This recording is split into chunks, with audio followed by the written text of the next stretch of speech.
안녕하세요. 무비 테라피스트 김유신입니다. 오늘 제가 하려고 하는 이야기는요. 심리학을 공부하면 내 삶에 어떤 도움을 받을 수 있는가예요. 저번 시간에도 슬쩍 얘기를 했었지만 시나리오를 쓰기 위함도 있었지만 그 이전부터 심리학에 대한 관심이 굉장히 많았어요. 그 이유는 제가 이제 어렸을 때 연애라는 걸 하잖아요. 남자친구를 만나고 내가 알기에 되게 이 사람은 좋았는데 왜 연애를 하다 보면 아니지? 그리고 왜 나는 다른 친구들은 다 연애를 너무 잘하는 것 같은데 왜 나는 연애를 못하지? 나에게 문제가 있나? 아니면 나는 나쁜 남자들만 좋아하나? 너무 헷갈린 거예요. 그래서 어느 날 교보문고 갔어요. 연애 코너로 갔어요. 연애 코너로 가서 책을 거의 다 샀어요. 한꺼번에 30몇 권을 산 것 같아요. 사서 읽기 시작했어요. 나의 문제점이 뭔가? 난 도대체 어떻게 연애를 해야 연애를 잘하는가? 어떻게 하면 좋은 사람과 관계를 지속적으로 맺을 수 있는가? 수많은 연애 서적들을 보기 시작했는데요. 저의 어떤 시선을 사로잡는 책이 한 권 있어서 일본 심리학자가 쓴 거예요. 거기 나오는 내용이 뭐냐면 연애를 못하는 여성분들 같은 경우는 아버지와의 관계가 안 좋을 수 있는 확률이 있대요. 그 말인즉슨 여자가 맨 처음에 태어나서 내가 처음 접하는 이성은 아버지예요. 그 아버지와의 관계에서 내가 좋은 관계를 맺고 있었다. 딸바보 이런 아버지였다라고 하면 나는 기본적으로 앞으로 연애를 굉장히 잘한대요. 내가 만나는 남자도 좋은 남자일 확률이 크대요. 근데 예를 들어서 나와의 아버지 관계가 그닥 원만하지 않다. 아니면 아버지가 굉장히 가부장적이어서 굉장히 거리가 멀었다. 그리고 나는 친밀하지 않았다. 이런 경우에는 내가 앞으로 만나는 남자들이 아버지와 비슷하거나 안 좋은 남자를 만날 확률이 높다고 하는 거여서 뭐야 그게? 라고 해서 책을 계속 읽었죠. 읽으면서 느꼈던 건 결론은 뭐냐면 내가 만나는 남자가 좋던 나쁘던 간에 우리 아빠랑 나의 관계 A라고 할게요.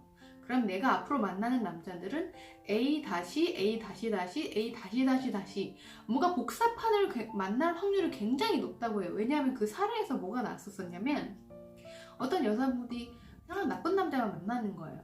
결혼을 했고 재혼을 했고 세 번째 결혼까지 갔는데도 계속 이상한 남자만 만나는 거예요. 그래가지고 상담사를 찾아간 거죠. 저는 도대체 남자한테 항상 잘해주는데 왜 이상한 남자만 만나고 왜 정말 좋았던 남자들이 관계를 지속하면 이상하게 변하고 나는 맨날 실연을 당하고 남자에게 버림을 받는지 모르겠다. 정말 알고 싶다. 간절한 마음에 이 여자분이 상담사를 찾아온 거예요. 상담사가 이 여자분의 과거를 캐기 시작했죠. 아버지와의 딸과의 그 관계에서 벌어졌던 일에 주목을 하기 시작을 했어요. 그래서 이분이 계속 어떤 남녀 문제나 아니면 부부간의 문제가 생겨서 이제 오시는 분들의 과거를 조사를 하기 시작을 한 거죠. 과거를 조사해보니 아버지와 관계가 안 좋았었던 분들은 안 좋은 남자를 찾아가는 성향이 있다. 약간 퍼센테이지가 높다라는 결론을 내렸고 아빠와 좋은 관계를 맺었던 분일수록 좋은 남자를 만날 수 있는 성향이 높다는 거예요.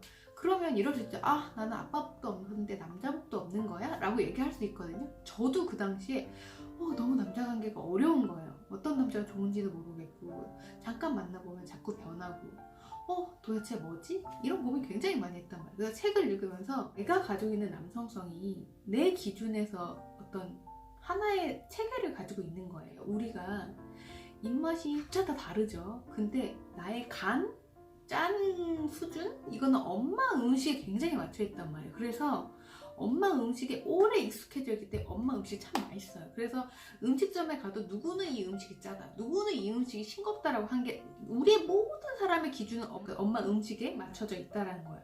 이거를 다시 적용을 하자면 내가 만나는 남자들은 우리 아빠와의 관계의 어떤 기준에 맞춰져 있는 거예요. 그래서 예를 들어서 안 좋은 케이스를 예를 드릴게요. 예를 들어서 아버지가 폭군이었어. 그래서 어머니를 때렸어. 근데 나는 그걸 보고 자랐어. 난 정말 때리는 남자가 너무 싫고 그런 남자는 절대 만나지 않겠다라고 얘기를 했는데 만나보니 이 남자가 나를 때리지는 않지만 말로써 구박을 해요. 근데 이 여자분 내면에는 어떤 생각을 가지고 있냐면 우리 아빠는 실질적으로 때렸는데 이 친구는 우리 아빠가 한 것처럼 실질적으로 때리진 않아. 말로는 구박을 하더라도. 그러면 이분한테는 어떤 견딜 수 있는 가이드라인 밑에 존재하는 거야, 이 남자가. 그래서 이 남자가 때리기 전까지는 참을 수 있는 참을성이 굉장히 커요. 이런 참을성 있을 필요가 없는데 그래서 내성이 강해요. 그래서 그런 남자를 만나도 예를 들어서 전혀 그런 일이 없었던 분, 어떤 가정에서 자랐던 분이라면 나한테 그렇게 말을 험하게 하면 뭐야 이 남자 되게 이상해 그리고 도망을 갈 텐데 이 여자분은 언어 폭력에 대한 내성도 되게 강하기 때문에 참을 수 있는 거예요. 또 사랑이라는 감정 때문에 참을 수 있게 되고 그래서 내가 남자를 보는 가치 기준이 아빠와 나와의 관계에서 나오는 경우가 굉장히 많다는 거예요. 그래서 저는 그 책을 읽으면서 난 아빠랑 친하지도 않고 나한테는 아빠가 되게 무서운 존재인데 이걸 어떻게 해야 되지? 근데 그 책에서 제시하는 솔루션은 내가 아빠와의 관계가 좋아지면 좋아질수록 내가 만나는 남자도 바뀔 수 있다였어요.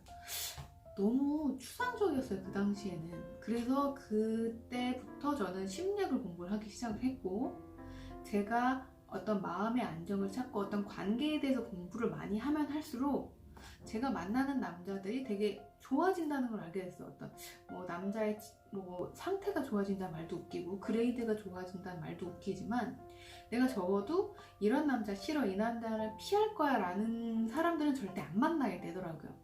그래서 심리학이라는 게 내 삶을 바꾸기 위해서 기본적으로 필요한 거구나. 근데 우리가 무슨 대학 가서 심리학을 전공해서 시험을 볼 게 아니잖아요. 하지만 기본적으로 심리학 툴들을 알고 내 삶에 적용을 하면 내가 바뀔 수 있다는 걸 알게 돼요. 그래서 저는 사실 시작은 남자친구와의 관계를 잘하기 위해서 심리학 책을 펼쳐보기 시작한 거죠. 그 과정 중에서 남자를 이해하게 됐고 왜냐면 여자랑 생각하는 패턴이 완벽하게 달라요.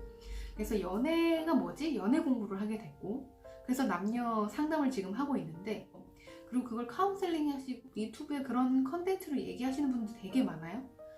그런 거랑 결부해서 남녀관계 문제에 있어서 기술적인 거는 알지만 내 마음이 동하지 않고 예를 들어서 그런 경우 있어요. 남자가 3번 전화하면 나는 한 번 받는다. 3번 약속을 잡으면 튕기고 한 번은 허락을 한다. 사실 이거 너무 필요 없는 기술이에요. 스킬. 말도 안 돼요 사실은. 근데 그 기술을 또 쓰는 분들이 계시거든요. 그래서 그래 나는 기술을 알겠어. 그리고 기술도 배웠어. 그래서 고객분들한테도 얘기를 해드렸고 하는데 다들 불편한 거예요. 뭐가 불편하지? 왜 기술을 알면도 불구하고 남녀관계가 개선이 안 되지?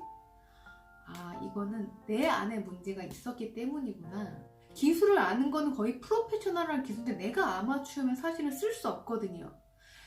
3번 튕겨야 된다. 꾹꾹꾹 참고 그 시간 동안 딴 행동을 하고 내 머리는 온통 남자한테 가 있는데 이거 의미 없다라는 거죠. 그래서 저는 그러면 나에 대한 공부가 더 필요한 건가? 나는 어떤 사람이지? 라는 식으로 나에 대해서 집중하기 시작을 했어요. 그래서 나에 대한 공부를 하고 그래서 거꾸로 다시 관계, 일, 건강 이런 식으로 다시 올라갔거든요.